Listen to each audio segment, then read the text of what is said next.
TE Talks with Guides is a weekly podcast for lovers of history, travel, and all things Italian. Okay, everybody, welcome back to Through Eternity Tours Italy, going through Talks with TE Guides. So today we have one of our best guides working with us, Thomas, who has worked with us for many, many years. And we're going to go back into what he does, who he is, and a lot of other things today. We're going to go over interesting subjects. But to just go over it, basically, I always thought I've had wonderful conversations with the people we work with. And guides have amazing conversations because we're really passionate about many things that we do. We talk about in Rome, all things Rome, or all things Italy and the other cities that we go through.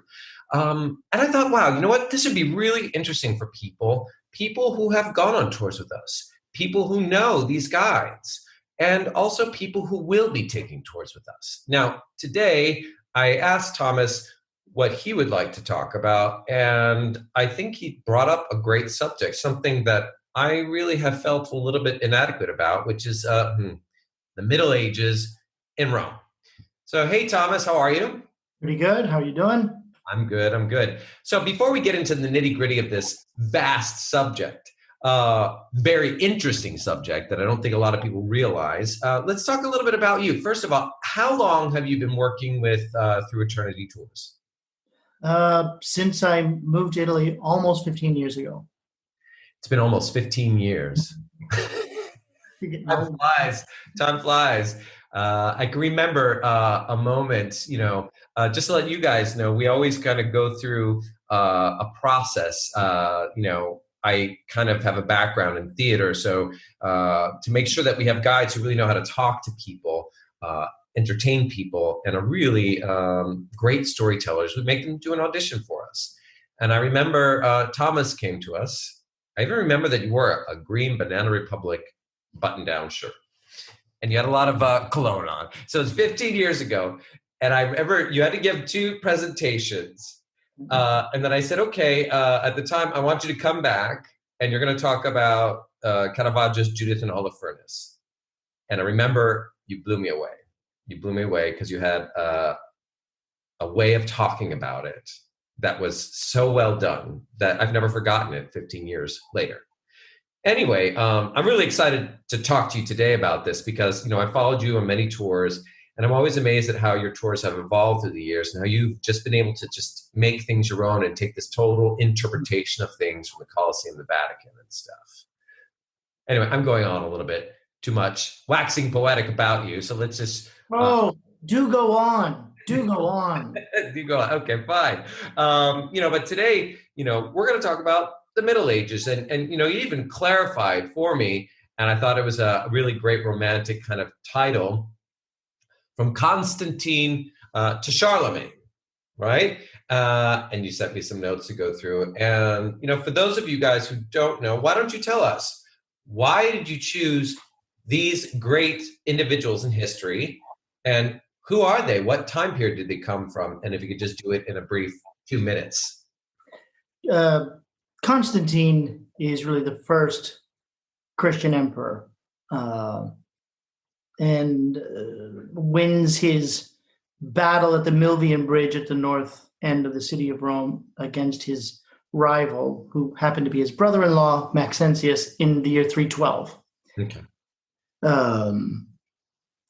Charlemagne is crowned in St. Peter's as emperor of the Romans. That's the first time we've got an emperor in the West in well more than 300 years. Crowned in St. Peter's in Rome by the Pope, Christmas Day of the year 800. So it's half a millennium that we're talking about here. And it's how people count the Middle Ages. We'll get into that later, but these are 2 significant leaders that have a direct impact on Rome. Both of them are taking a particular idea of Rome and twisting it and morphing it to suit their needs. They might have argued that they were twisting it and morphing a particular idea to suit Rome's needs. But it is a pretty good set of bookends, if you will. A bookend for like That a. some would count as late antiquity. All of that is late antiquity. Others would say that at least half of that is early Middle Ages or more. But it's a period of significant transition. Within that period, you encompass the collapse of empire in the West. So So with Charlemagne, we have a reconstitution. The first really truly significant attempt to reconstitute the western half of the old Roman Empire, and deliberately, consciously plugging into that legacy. okay, so it's great to let's clarify. When we're going to talk about Constantine himself, we say he's the first Christian emperor. For people who don't know necessarily, we're talking about the great age of the Roman Empire, or the end of it. And as you say, bookends. I kind of often refer to the great age of the Roman Empire itself from being Augustus, the first emperor, and Constantine as the last great emperor. Is how I look at it. So these these individuals that you're bringing up, Constantine and Charlemagne, it's like one story ends and another one begins of a great time period that has changed. Mm. I'm glad that you made this choice, because these two individuals, Constantine himself and also Charlemagne, are people who are very intrinsically connected to not only Rome itself, but many other places as well. But as when we're talking around on our various tours of the Eternal City of Rome, we do talk about them. We talk about them, and maybe sometimes we don't have enough time to talk about them. Maybe Constantine we bring up as we're walking through the Raphael rooms, or if someone's fortunate enough to go on our underground tour of Rome, or we go to see on a specialized, customized tour of the baptistry of St. John of Lateran, and then Charlemagne, of course, is brought up when, we mention this kind of red porphyry disc that was saved from the old Church of St. Peter's, is where he knelt and was crowned the first not the first Holy Roman Emperor. I know that that's something that you've corrected me on before, but, he was crowned as an emperor. Right. So I like the fact that you're choosing these guys. And so tell me then, where does it that you would like me to know more about the Middle Ages with them? As you're saying, they're bookends of the first half of the Middle Ages. I don't know. Well, I'd say I don't know anyone who would consider Constantine medieval. Although I do have a good friend who is passionately interested in the history of the Roman Republic. Mm-hmm. Basically, once you hit Hadrian, he's not even paying attention anymore. And that's early 2nd century. But that's just him being facetious. Yeah. Constantine is a Roman emperor, initially in Rome and then moves out. But there is still an imperial apparatus, an imperial structure. And keep in mind that, he, for a variety of reasons that scholars still argue, what are his motivations? We can make some pretty good guesses at some of them, but he moves the administrative capital of the Roman Empire. Yes. Builds a new city on the coast of what's now modern day Turkey, but between the European and what's now Istanbul, Constantinople. Yeah, named it after himself. Well, yeah, and he calls it New Rome. Other people kind of referred to it as Constantine's town, which in Greek is Constantinople. But it's closer to the center of gravity of the empire. Keep in mind, this is an empire that runs from what's now England in the northwest, all the way down to, at least for a little while, Mesopotamia, all across North Africa, Syria, Lebanon, Israel, Egypt. All of this is the Roman Empire. And compared to the East, the West was relatively less successful economically, less densely populated. You had big cities like Rome, of course, and others. Milan ends up becoming quite large, but those provinces in the East, much more densely populated. That's where your infrastructure is. That's where your business, commerce, and trade is most active and affluent. That's where your tax base is. And keep in mind, in Rome, too, the city of Rome remains a kind of bastion of pagan privilege. The senatorial class in Rome remains passionately, as a whole, with exceptions, but as a whole, remains very loyal to traditionalists. We'd call them pagans.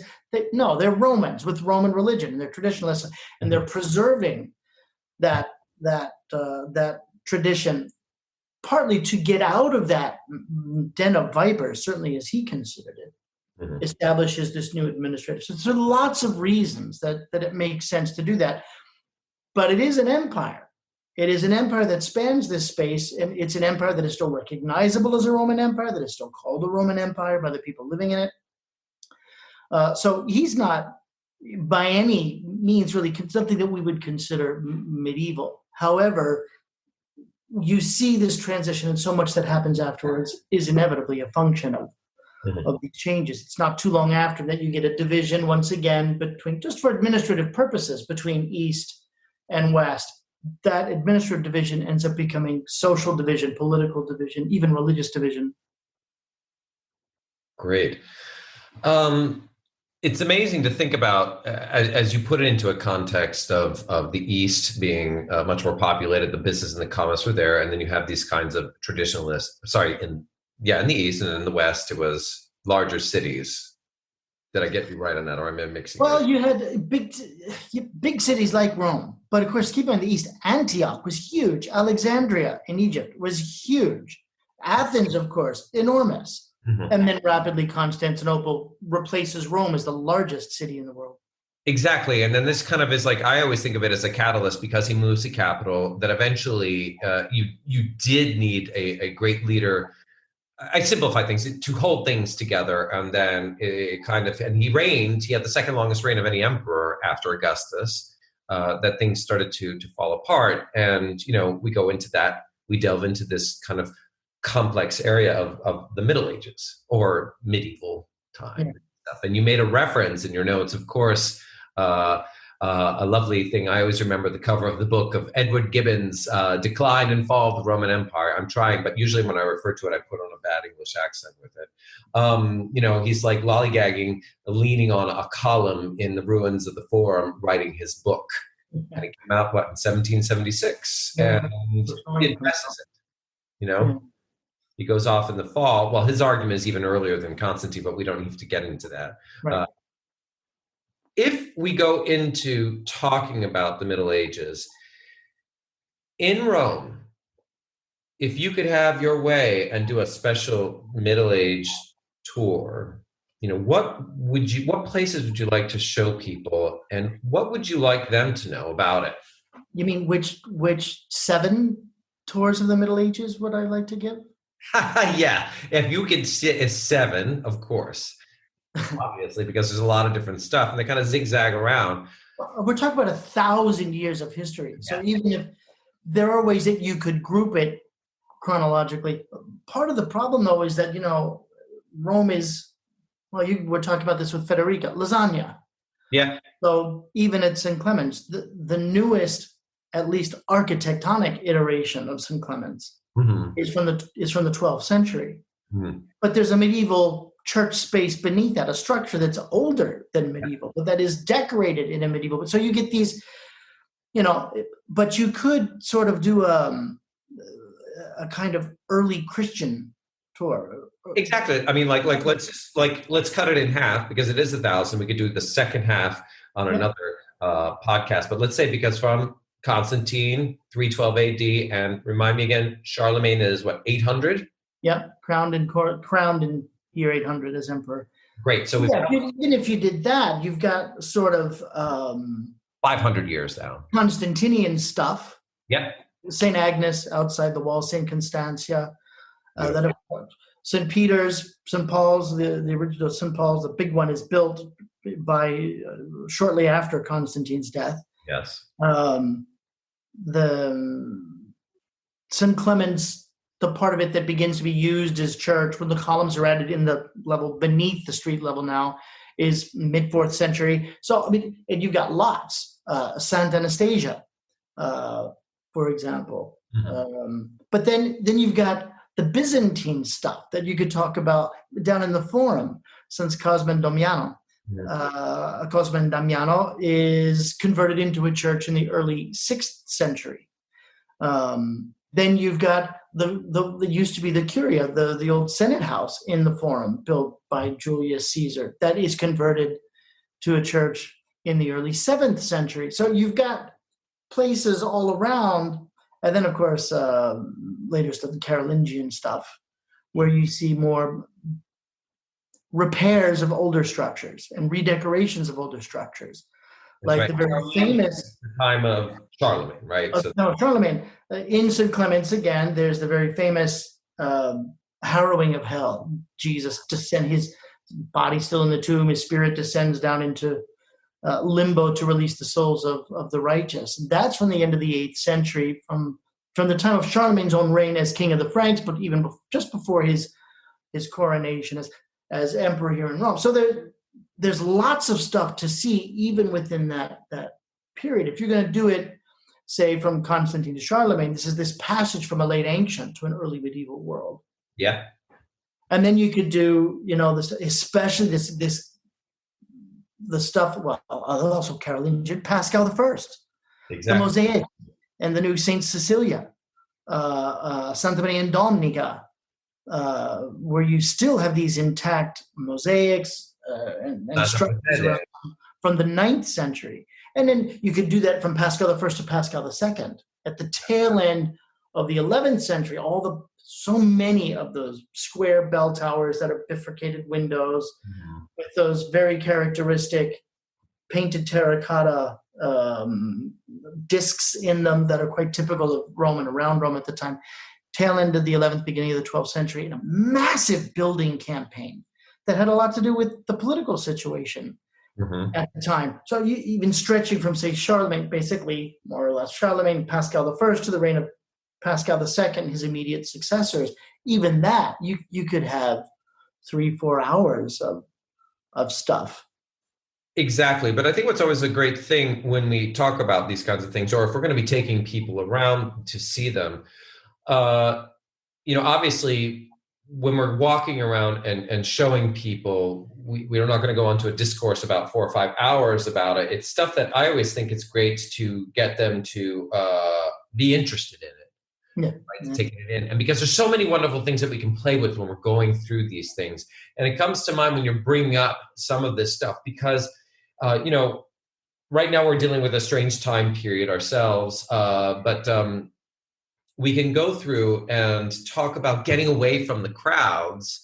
And I always love the fact that you're not necessarily having to go to the Vatican museums or the Colosseum itself, but you go into these amazing gems. A lot of the things that are structures from the Middle Ages that you bring up, no one ever goes to see, and you just kind of, it boggles my mind that within the complex of St. Agnes outside the walls, there is a mausoleum that is connected to the daughter of Constantine, and that has the original mosaics. Or even something I really love when we were studying to become guides was the circus form churches.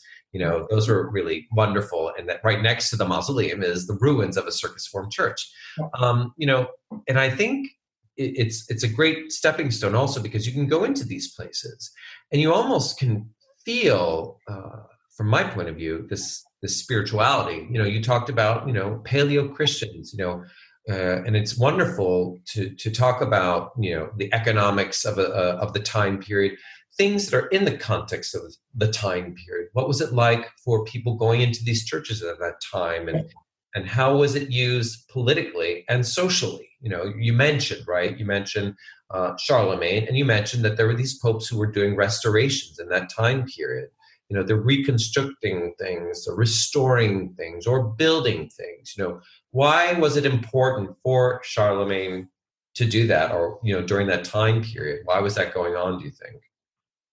There's a lot of discussion even about the coronation itself. His biographer, Einhard, rather famously claimed that Charlemagne did not know. The story is Charlemagne he comes down to settle a dispute for Pope Leo III at the time.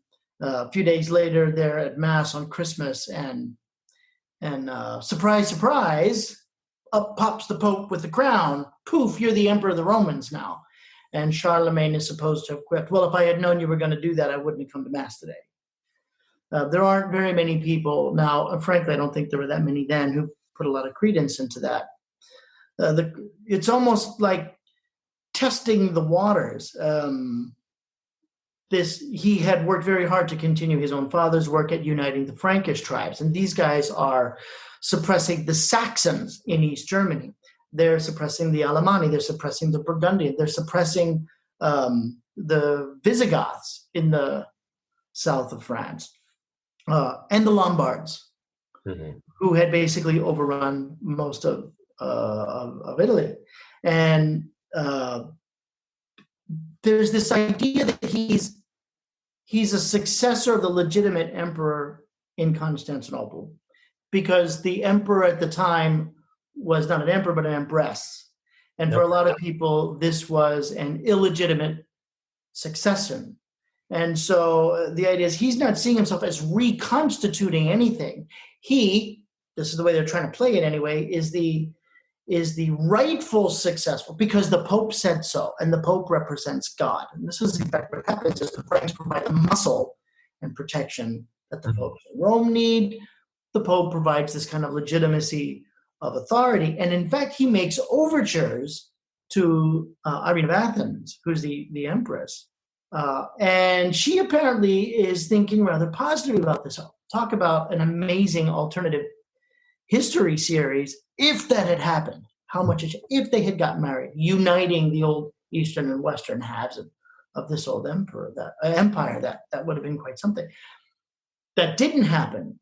But what he's got to do then is make this bite. There's a lot of discussion whether or not he really took the title very seriously. But he stayed in his power base in Northern Europe. That's where his money's from. That's where his troops from. That's where his followers from. That's where the wealth is. It's a move away from the Mediterranean world, which is reflecting a trend that had been going on for some time. Certainly his successors plugged into that too. That idea that renovatio, renovation, the renewing, that idea of Rome, that universal idea of Rome, the universality of the Christian faith, the universality of the authority of Christ, and the universality of the authority of Pope on earth, and the universality of the emperor's secular extension of that arm. It's very, very important for political considerations at the time, and for the legitimacy of the exercise of authority. Great. And with that, of course, they're going to symbolize it with construction of buildings. Absolutely. And you have this, exaggerating a little bit to make the point, with the pacification of an awful lot of what becomes Europe. And there's good reason why Charlemagne is often considered to be the father of Europe. Not that he thought of Europe, he's thinking Rome as a large entity, perhaps. But either way, effectively, that's what happens. And you have safer roads. You have a kind of increase of commerce and trade within what we now call Europe. And Rome is celebrating that. The travel destination, almost number one. Rome had been relegated to a bit of a backwater in the late ancient period. Sure. Ravenna is where the representatives of the Byzantine emperors were. Milan first, and then Ravenna. Rome is too separate. Rome is Mediterranean and down there, not where the problems are. But validation, legitimacy, those come from Rome. And you have this massive influx of pilgrims and an encouragement of that, and an encouragement of learning. The monastic centers become places that aristocrats want to leave a lot of money to for a variety of reasons, even more than they had before. All of these things are directly affecting the economy of Rome, among other things. Great. Now, can I ask you something about it? Because you mentioned something. You say Rome is a bit of a backwater, but I've always kind of read about this. And, we touched about Edward Gibbons and the decline and the fall, and often as a guide, because we're kind of stuck for time limits, we're going to say, okay, and Rome fell, because we're trying to talk about the beginnings, the middle, and then it just fell. But I've often read about, that many people had talked about the fact of how glorious it still was. It was an incredible, cultural, beautiful center that would blow anyone's minds today away. I always try to ask people to use their imaginations when we go through the Vatican museums and we go to the Galleria of the Candelabra. I'm saying, look at everything here.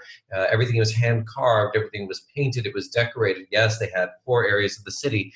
But, I think it would be interesting because you also mentioned people like the Visigoths. So what is it? Rome when Charlemagne is coming through, Constantine 300s, it was in the 400s, what we refer to as the 5th century, that you have barbarians attacking Rome, and it's still falling apart. So let's talk about that, the fall, and then that changeover. And then when we have, talking about Charlemagne in 800, is a different catalyst of a change in this time period. So what is the progression? What does Rome go through from that time? A few numbers. This idea of collapse is not given an awful lot of credence anymore. You have two principal. This has been going on for at least 30 years, longer. But you have catastrophists and continuationists, if you will. Okay. This idea that the structure of the Roman Empire in the West, it simply evaporates. Not overnight, obviously it's a process. And others are saying, no. Whether it's the Germans running it, the leaders of Germanic tribes, they're still maintaining Roman administrative offices. They're still maintaining government. They're still, etc. So what you have to kind of look at it depends on when, it depends on where we're talking about. 5th century, though, used to have massive church constructions. St. Mary Major is constructed in the early 4th century. Quattro Santi Coronati, the sacred 4 crowned heads, comes out of the 5th century. So you've got, there's plenty going on. You also have the time. 410 AD is the sack of Rome. I'm simplifying a little bit, exaggerating again to make the point. This is a Roman general saying that he can run Rome better than the idiots who are running Rome. This idea of somehow these barbarian hordes flooded across the border and attacked the city, it's just false. For quite some time, for a few generations, the army had been principally Germanic. And these guys are serving as buffers, often even between the East, sending them to the West to annoy them, the West trying to get rid of them and have them harass the Eastern Empire, or Roman leaders, whether that's the Pope in Rome or the exarch, the guy representing the imperial presence in Ravenna, playing one barbarian tribe off against the other. Either way, for the generals, not just the ground troops, but the high-ranking officers were principally Germanic. And this idea, again, of this sort of crazy people who didn't bathe, no, these were heavily Romanized peoples. Sure. So they're Christian as well. Maybe a different flavor of Christian than most. They're Arian with an I, not with a Y, from a guy named Arius, which ends up being considered a heretical sect because of a particular idea of the relationship between God and Jesus. But that's significant. What we call as pagans, you have Christians and then pagans, and they also are conflicted with each other as well.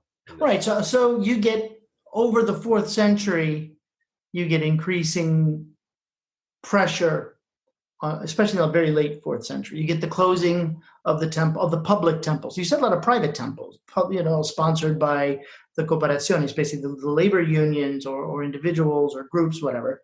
But the public temples are closed and funding is cut off. Then the very late 4th century, any pagan rite, public or private, you weren't even allowed to do it in your home, was considered an act of high treason. That's a pretty big shift. But a lot of that is, people are still going to do what they're going to do. And especially in the countryside. In fact, that's where the word pagan comes from.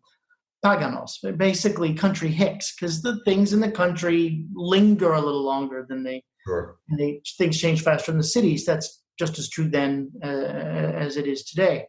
Over the 5th century, nominally anyway, Christianity is the only legal religion in Rome other than Judaism. At least they got the right God as far as the Christians are concerned, even if they're doing it wrong. Again, as far as the Christians are concerned.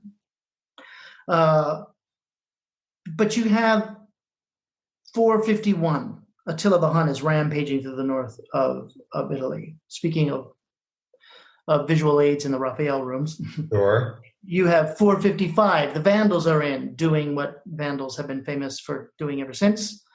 476, the last of the Western emperors, is dethroned. And as a dear friend of mine used to say before I taught her better, the Middle Ages officially begin. There is no announcing of the Middle Ages, but that, I wonder who that could be. yeah, that deposing of that last emperor, Sure. because who was basically kind of a figurehead, the guy in charge, Odoacer, basically just takes charge, but he returns the imperial insignia to Constantinople. He's not breaking away from the emperor. He's saying, here, there's just one, and we're not going to have two. We're going to have just one, and you're it. And we recognize your authority. So there's still a connection there, even though it's kind of theoretical, because really on the ground, they're doing whatever the hell they want. So that's a lot going on over the 5th century. The last time we have an emperor in the East really try to get a handle on what's going to take control in the West from these various Germanic tribes is Justinian in the early 6th century. And this is a war that ranges for 2 decades, from the 530s to the 550s, which leaves Rome. He won, but it was a Pyrrhic victory at best, because Italy itself was devastated economically in terms of infrastructure. It was a mess. Sure. So that 476 doesn't necessarily mean that the apparatus, so it kind of depends on how you want to define empire. The apparatus of empire didn't change so radically. It's just that it's these guys managing that apparatus rather than those guys. However, the fact is they are running, those Germanic leaders are running things more according to their own priorities and their culture. And you have a real mashup, even of how government is run, because something that is not Roman at all is the concept of sort of councils of leaders. The Senate is one kind of thing, and it's a class. In the Germanic, it's called the thing. In Scandinavia, a council of these leaders. The king was king, but he couldn't do whatever he wanted. He relies on these other military leaders, and they split things and they share booty. And the only thing that keeps him up, he's got to keep winning and he's got to keep making the money. And managing government systems that way, including those kinds of Germanic councils in how government, well, that is something that is recognizably different. The way they manage taxation, the whole empire, and Byzantine Empire continues that way. Raising money to pay for a standing army with taxation. That's not how they were doing it in the West, increasingly as it becomes more and more Germanicized. So there are some fairly radical shifts. It sounds almost a bit like Game of Thrones. I know, that's very simple. Yeah, that's not accidental. I mean, basically, these guys are reading history real well. I mean, the Wall, like Hadrian's Wall in the north of England. Of course. It's kind of, I love talking to you about this, and I'm going to ask you again about your question about the tours. You mentioned there were 7 different tours. You'd say, which of the 7 different tours? I'm going to speak on the spot. No, because I think it's really good. Because the more we talk about it, there are kind of 2 things that I'm getting from this. And I always feel like this. I always feel a bit that the Middle Ages are a bit overwhelming to me, but that they are fascinating. And that they are always, unfortunately, overlooked. One of the real tours that we do that starts to pick at the top of the iceberg, right, is our Underground Rome tour, because we go to San Clemente that you mentioned, and many other wonderful sites. We even go to the catacombs, and the Case Romane, and you see the progression and Roma's lasagna and how things change. But, talking to you about this, first of all, we're in a really particular time period. We're dealing with the quarantine of the coronavirus, right? And I find it fascinating. I think I've always found in history and our jobs, and a wonderful thing about it is that we know a lot about history. And I always find it very comforting, because we know that history tends to repeat itself.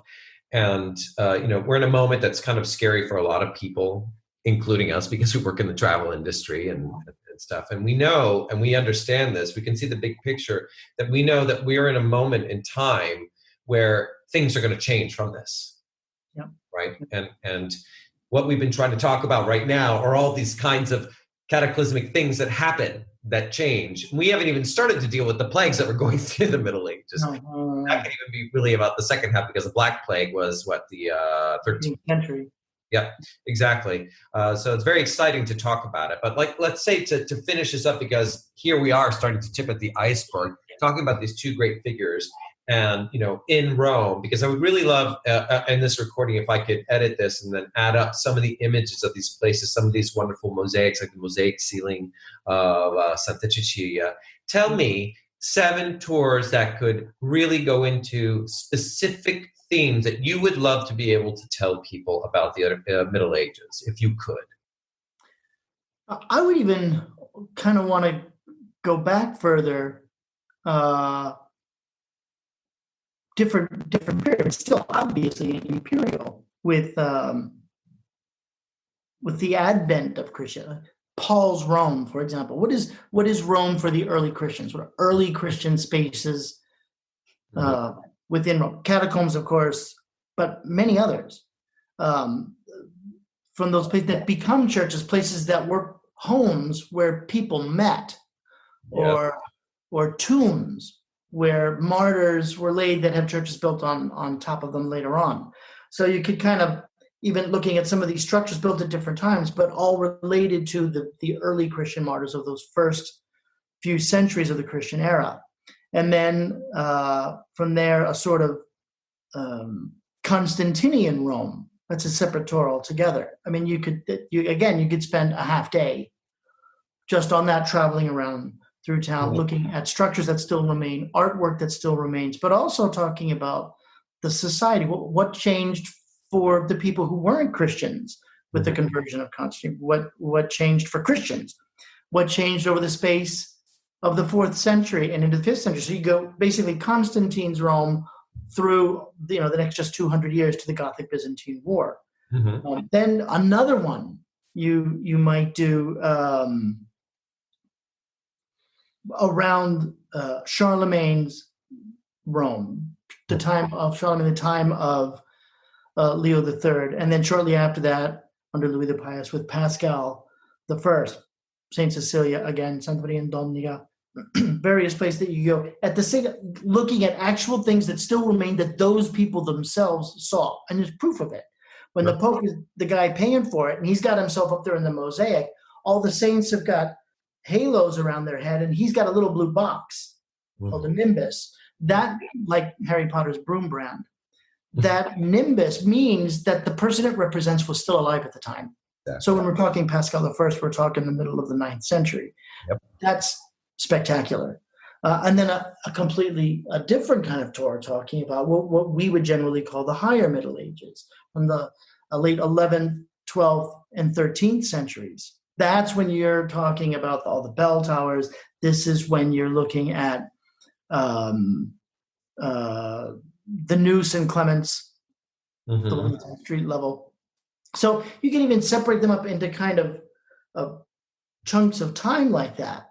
And then from that period through the Avignon Babylonian captivity, they call it, when the King of France, Philip the Fair, basically arranges for an election to take place in Lyon, where they elect a proper pope, who of course is French. And they remain in France for most of the 14th century. Yeah. But even just before that, Boniface VIII, Caetani, with the clearest theological statement ever made by any pope on the absolutist nature, universal power and authority of the bishops of Rome, of the popes, called Unum Sanctam. And that's, out of that comes the famous slap of Agnani. But there you go out to the Via Appia and the tomb of Cecilia Medella, which is turned into a fortress. Well, that was all Caetani property. And these are the guys that basically fortify that. So besides the religious aspect of the time, the political, what was it like for common people? Just because you brought it up, I love that story. Just so you guys know what he's talking about, is that a man was able to take over where the Pope was hiding, and they laid siege to the town. And he finally, from the Colonna family, came into the throne room where the Pope was outside of Rome, because he hid outside. He had done some terrible things to the family, and he came in and he took a glove and slapped him across the face. And you can go out to Agnani and that papal residence. It's absolutely spectacular. It's a time warp. God, I haven't been there. Okay. Oh, it's amazing. It's amazing. And there are others too, where you walk in and there's no one there. Um, Santa Maria in Trastevere, St. Mary in the neighborhood of Trastevere, Right. is a spectacular structure. Early 12th century, just like the new St. Clements. More people in there, it's more familiar. Nothing like what you find at St. Peter's, of course. But on the other end of the neighborhood, there's a small church, St. Benedict, San Benedetto in Piscinola. Tiny little thing, completely rebuilt, same time, early 12th century. You walk in there. Of course, these places are still being used as churches, but there's a particularly traditionalist group of monks who run the place, and they dress in what looks like crusader warrior garb. Mhm. And there's enough incense to choke a camel, and they chant. And you walk into this space, and it's like you've walked through some kind of time tunnel and plopped yourself into a space that's 1,000 years old. And to be talking about what happened, where this comes from, what it looks like, what's the environment and the context, what are people's lives like in the spaces that still exist where people from that time were going and worshiping, is pretty moving. Yeah, it is, especially also, for example, around Easter Holy Week, Yeah. Maundy Thursday, going around to the churches because they're open up at night. That is truly incredible. I remember that specific church that you're talking about, and Mary is, of course, covered in a purple veil, which has always been terrible for actors, the color purple for Italians to perform on stage, because that meant during oddio, come si dice? During Lent, you couldn't perform. So they were starving. They weren't allowed to work. How Right. familiar that is for us today. This is fantastic. You know, it's so wonderful. If we could create our ideal world, right? Because it's like listening to you, thinking about it, it's like, let's create a page, right? Let's just say for people to come back, you know, who love the Middle Ages and these specialized tours. How wonderful it is, because when we tend to go to places, because the churches are ancient buildings that have so many different time periods, one on top of the other. If we could just have the luxury to go in and say, this is the time period we're dealing with, so we're just going to touch on those specific things in the church. We're not going to deal with anything else. We're going to go and do this specialized itinerary for the next 7 years, come back again and again and again and see these wonderful places. You want to learn more about this, and like bring up reading and stuff. I mean, these are the things in our idealized world, and hopefully people will want to do it, and more people want to go and do stuff off the beaten path, let's say, because there is so much to see and so much to do. And that's the tricky thing. We talk about the Middle Ages, and I like that in English we make that plural, because the whole concept of the Middle Ages is a Renaissance concept, and placing it in the middle means you got to have something on both ends. And for them, the ancient Rome, that was great, and then too much Germanic stuff for 1,000 years. Thank God Rome is being reborn. Well, Renaissance is the French word for rebirth. It's a deliberate, specific reference, but there are much better ways to separate that out and try that make a little bit more sense thematically. And Rome is a very different place. This idea of sort of 1,000 years of darkness, that's like from a Monty Python film. That's right, the dark ages.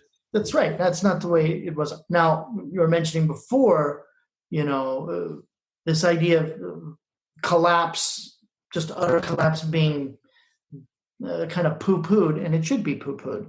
However, just as make a comparison, Rome at its height, the time of Caesar Augustus, time of Caesar Augustus, end of the 1st century BC, into the beginning of the 1st century AD, Rome was about 800,000 people, possibly a million. At its apogee, sort of golden years of empire, from the good emperors like the Antonines, Hadrian, the most famous of those, in the early 2nd century, to the economic collapse of the 230s, Rome was probably about 1.25 million, maybe more. It's hard to get specific numbers, but that's an idea. Constantinople at its height was probably about 800,000. At the time of Constantine in Rome, in the year 312, the city of Rome was probably about 600,000 people, maybe a little more, but that's a pretty good estimate. Constantinople gets to, at its height, probably about 800,000. At the time of the coronation of Charlemagne, in St. Peter's in Rome on Christmas Day of the year 800. Rome was, and a high stretch estimate would be about 30,000. What a difference. Shadow of its. But that's a time when in what's now Europe, a city was considered big if it had 5,000 people in it. So it's almost unfair to compare it to ancient Rome because it's apples and oranges, two different things. For people living in what we call the Middle Ages, people who were traveling for the vestiges of ancient Rome that were still around they were everywhere up until they kind of were dismantled wholesale in the Renaissance and used to make new stuff. But there was so much more that was visible then. And you think that now it's all over the place. You can only imagine what it must have been then. Glorious. It must have been glorious. It must have been incredible. A mess with ivy growing all over it and bushes growing all over it and rats and building houses into the Colosseum like some kind of structured squat. But it was there. What I would give, people ask like if you could do a time travel, what I would give, not to live, but to visit and to look around and see what it was like. That would be kind of amazing, I think. Definitely would be amazing because it's constantly, I was always amazed by Rome when you first came to it because the ruins were always popping up in the middle of nowhere. More so than many other cities in Italy, you constantly would see this ancient world popping up. It's like cannot be denied. And of course, another thing you cannot deny is the Middle Ages too. Well, Thomas, I think we've just started a whole series that we could go through. I started a little overview, but thank you so much for this because I think it's quite a great conversation that we've had. And hopefully I'll be able to send up some images of what we've talked about, some of these places that people can see while we're doing it. And I think I'm going to add on your notes of your outline for people to see because I think that could help them along too. All right, well, then let me make a couple of edits. Of course. A few things I would add in that I penciled in myself afterwards. Well, thank you again, Thomas. I look forward to being able to see you soon. I look for the positive in things, and I think I will be seeing you guys soon enough when I get to go back to Rome and get away from gray London. And hopefully, it's very sunny here. Can you tell? Yeah, I've been on my roof. And we'll be able to do more of these podcasts. Yeah, sounds great to me. Okay, Caro. Ciao. Ciao, ciao. Ciao. Ciao. Thank you for listening to our TE Talks with Guides. We have a new episode every Wednesday.